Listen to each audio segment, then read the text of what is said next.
Благодарам и за присуството. Уште една од серијата на дебати кои што ги правиме во контекст на и на реформите кои што ги спроведуваме, но и особено во медиумската сфера. Бевте и голем дел од вас инволвирани во дебатите околу Законот за аудио и аудиовизуелни медиумски услуги. Насловот на оваа дебата навистина е она што е нашата цел, да ја утврдиме потребата, дали има потреба за измена на Законот за медиуми. И вашето присуство денеска апсолутно покажува дека темата буди интерес, но исто така сум и свесен дека постојат дилеми дали има потреба да се отвара воопшто и да се менува Законот за медиуми. Јас сека да ја раскажувам случката на двајца ваши колеги новинари кои што беа на состанок кај мене, кои што меѓу себе скоро и да се скараа, од иста редакција беа, затоа што едниот мислеше дека има потреба, а другиот тоа го сметаше за сериозен упад во независноста на медиумите, доколку се отвара Законот за медиуми, во делот на дали има некаква потреба од регулација на интернет порталите. И тоа покажува дека, окей, имаме различни ставови во однос на ова прашање, но треба да ги кажеме, треба јавно да ги дебатираме, да ги соочиме фактите и заедно да утврдиме потребата дали треба да влегуваме во измени на Законот за медиуми и кои треба да се тие измени. Она што од наша страна можеме да го гарантираме е дека целиот процес ќе биде отворен и транспарентен, дека сите ќе бидете вклучени, ќе бидат вклучени и граѓаните, и дека ќе се води процесот, нема да се брза во целата оваа работа, туку ќе биде навистина заеднички и транспарентно да дојдеме до она што е највеќе од интерес на граѓаните зборува. Не смееме да го занемариме фактот од каква ситуација доаѓаме. Значи, Македонија и особено состојбата со медиумите беше оценета во сите меѓународни релевантни извештаи како неслободно општество во делот на слободата на медиумите. Ги знаете, сите ранг листи во однос на состојбата на слободата за медиумите, како уназадувавме со годините наназад, и тоа е состојба за која што може да отвориме дебата зошто сме дошле во таа ситуација. Таа е здрава дебата, таа може и многу да ни помогне, но јас сум искрено човек кој што не многу сака да се враќа кон минатото, туку повеќе да разговараме што е тоа што може да го направиме, за да ги се ги решиме проблемите во иднината. Виновници има насекаде и сите сме, затоа што сме дозволиле да состојбата со медиумите се доведе во таква ситуација во која што бевме или можеби сме. И тоа е повторно ќе бидеме предмет на оценки, на меѓународни извештаи и така натака. Најмалце владата таа што треба да ги коментира овие работи. Но оно што исто така не смееме да го занемариме е не само состојбата од која што доаѓаме, туку и оно што веќе Македонија стана, и сега само давам еден пример зашто е добро да имаме оваа дебата, Македонија во меѓународни рамки стана извор, меѓународно познат извор на лажни вести, на фейк нюс. И кога веќе и на глобалните светски медиуми се зборува за проблем со фейк нюс во Македонија, добро и ние да разговараме малце на таа тема. И да си го отвориме ова прашање внатре во државата. Зошто тоа се случува кај нас? На каков начин ќе се обидеме ние тоа да го спречиме? Можеме ли воопшто да го спречиме? Дали може тоа со регулација и со регулатива се спречи, или е само регулација, или е политичка култура, дали е професионален стандард? Но работи со кои што треба да дебатираме, на крајот на криштата, работи за кои што и не прашуваат голем број на представници, еве кажам, ваши колеги на меѓународни медиуми кои доаѓаат во Македонија. Јас неколку пати бев интервјуиран како ресорен министер од страна на неколку меѓународни медиуми, зошто токму Македонија стана извор, така познат извор на фейк нюс во светски рамки. Имам свое мислење. Не мора да е точно или сите да се согласиме околу тоа, ниту е став на владата, бев интервјуиран баш лично. А тоа е затоа што не е дека не имаме толку многу поталентирани, не знам, млади, обучени IT луѓе кои што знаат да шират фейк нюс. Не мислам дека тоа е причината. Затоа што на крајот на денот не треба некој големо знаење за таква работа да се направи. Потребно е нарачка од некого кој што ете стигнала. Потребно е некој да прифати тоа да го прави, но исто така е потребна и поддршка. Овие луѓе кои што и самите ги видовме на дел од глобалните светски медиуми, кои што се инволвирани во овие активности, тие не знаат да пишуваат новинарски текстови. Тие добивале поддршка од некого, за да успеете да составите онакви материјали кои што има влијание, сериозно влијание на политичката сцена во светот. Мојата теорија е дека ние и овие луѓе кои што беа инволвирани во овој процес, ние живеевме во општество на фейк њуз. Со година кај нас постоја и постојат се уште интернет портали каде што никој нема уредник, нема импресум, никој не знае кој е позад нив. Сопственици на овие портали се компании кои што се регистрирани во офшор дестинации. Едноставно не постои никаква одговорност. Тие може да напишат било што, а праксата беше дека нашите мејнстрим медиуми се повикуваа на токму текстови кои што бија објавувани на ваков тип на портали. И кај нас беше тоа сосема природно, беше окей. Немаше ништо спорно тука. Ниту, да бидем искрени, не се ни кршеше ни закон.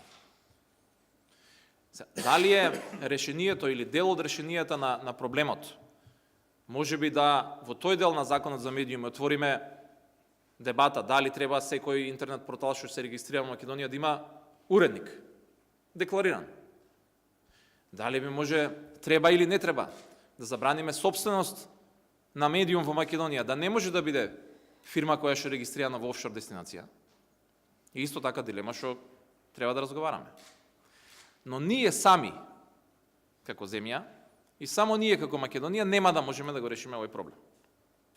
И затоа сакам исто така да најавам дека оваа дебата, како што кажав, сега ја отвараме, но не ја затвараме, напротив, ќе биде една од темите на IT самитот на земјите од Западниот Балкан, кој што ќе се одвива тука во најверојатно во април следната година, значи сега во пролетта следната година, каде што ќе бидат присутни и представници на IT индустријата, ќе поканиме и представници на глобалните медиуми за да дискутираме на оваа тема. Не можеме сами како земја, не можеме ние како Македонија само да успееме да го решиме тој проблем на некое поголемо ниво. Потребна е координирана акција, активности од страна на сите чинители на европско, да се обидеме и на глобално ниво, но еве ако станавме познати како извор на фейк њуз, да станеме и дестинација каде што и почнала некаква дебата по глобална за и решавање на овој проблем. Во контекст и на од потребата или имањето или немањето потреба на отварање на законот за медиуми. Што и да е, ние нема да инсистираме на нешто, некакви конкретни промени, доколку за тоа не дојдат како процес на некаков си поширок консензус и во една јавна дебата. Значи, навистина е сензитивна областа и навистина, како што тоа го тврдев и за законот за аудио и аудиовизуални медиумски услуги, оваа влада не намерава да биде генераторот на некакви си промени во законите, доколку за тоа навистина не се идентификува потреба од страна на чинителите во таа област. Дали се работи во делот на медиумите, дали се работи во било која друга област, граѓаните треба да кажат дека постои потреба. Заинтересираните страни треба да кажат дека постои потреба. А заедно да дојдеме до соодветното решение. Ќе биде многу важно да се слушаме во наредниот период и ќе биде многу важно да се разбираме. И ако го имаме доволно тоа трпение, што се вика, да се слушнеме, без разлика колку се може да се спротивставени ставовите, ќе најдеме на крајот конкретно решение.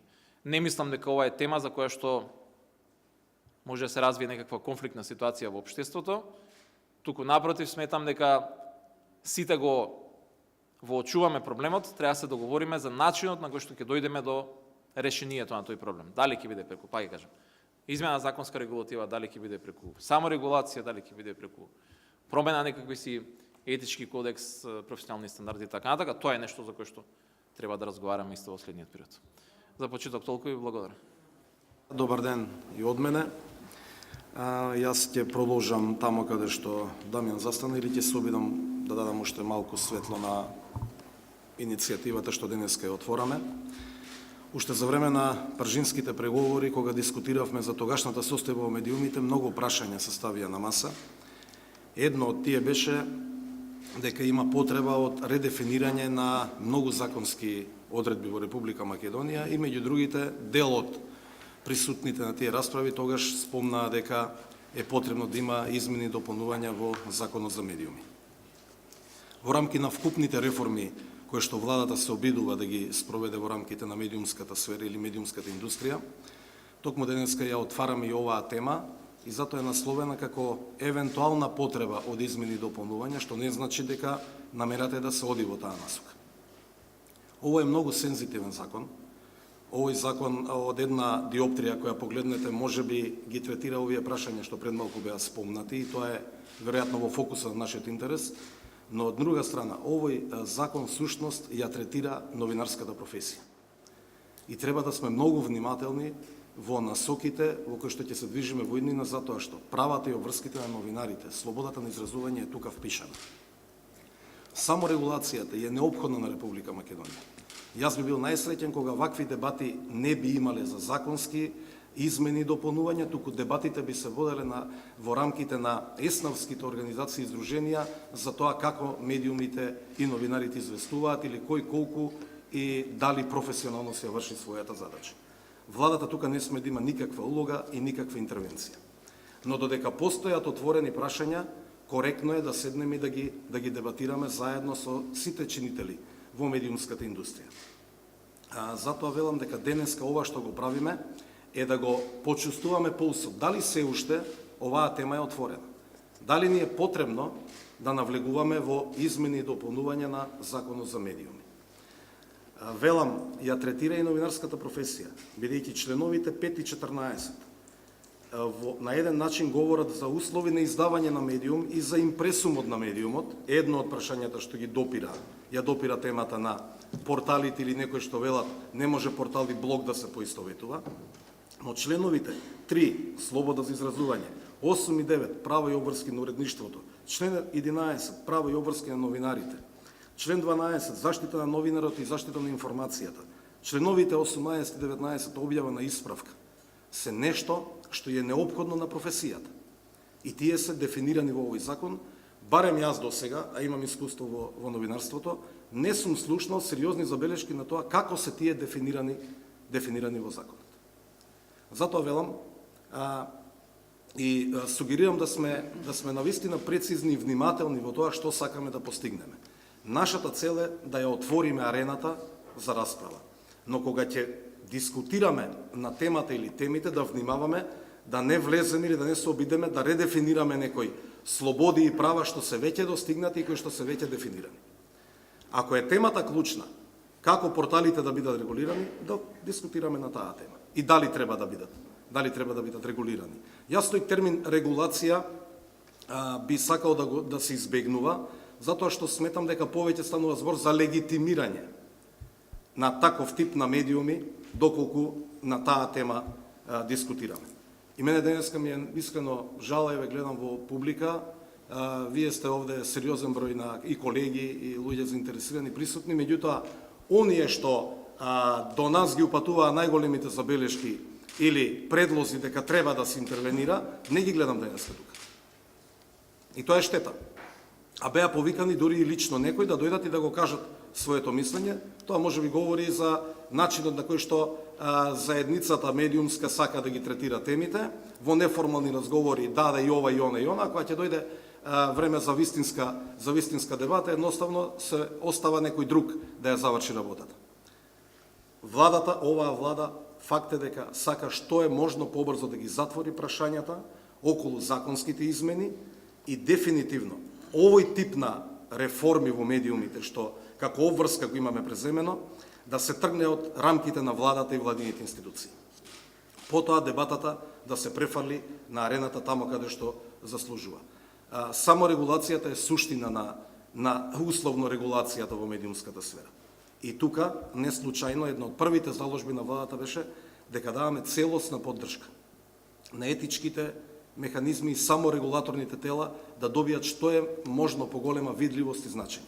Поддршка, странична, никако вмешување во начинот на нивната работа. Ви благодарам и поверете со дебатата, тука сме да одговориме, да дискутираме за се она што сме